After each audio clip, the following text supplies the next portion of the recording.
এইভাবে যদি চলতে থাকে তাহলে কিয়ামত পর্যন্ত তো আমি দেখি না আসলে ঐক্যের কোনো সম্ভাবনা আছে। প্রধানমন্ত্রীর ক্ষেত্রেও বলেন যে আমাদের দলীয় পজিশন কিংবা অনেক দলই যে পজিশনটা যে দুইবারের বেশি কেউ প্রধানমন্ত্রী থাকতে পারবে না, সেইখানে এখন যখন সময়ের কথাও নির্ধারণ হচ্ছে, তাও কিন্তু আমরা বলছি ওকে কেউ যদি কোনো কারণে একটা টার্মের ফার্স্ট 2 বছর প্রধানমন্ত্রী থাকলো, 3 বছর থাকলো না, সেটা হতে পারে মোট কথা 10 বছর, যেটা মালয়েশিয়া সহ অনেক দেশেও এখন আলাপ আলোচনা হচ্ছে।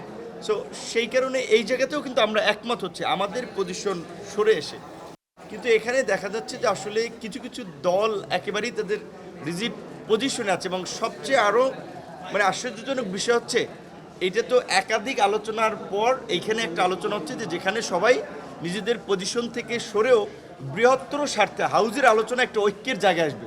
কিন্তু দেখা যাচ্ছে তারপরেও 2-3টি দল আসলে আবার তাদের পার্টির কনফার্মেশন নিতে হচ্ছে, পার্টিতে ক্লিয়ারেন্স নিতে হচ্ছে। তো তাহলে তো এইখানের আলোচনা আসলে এইভাবে যদি চলতে থাকে তাহলে কিয়ামত পর্যন্ত তো আমি দেখি না আসলে ঐক্যের কোনো সম্ভাবনা আছে, এবং কার্যত হবে না, কখনোই শতভাগ ঐক্যের জায়গা তৈরি হবে না।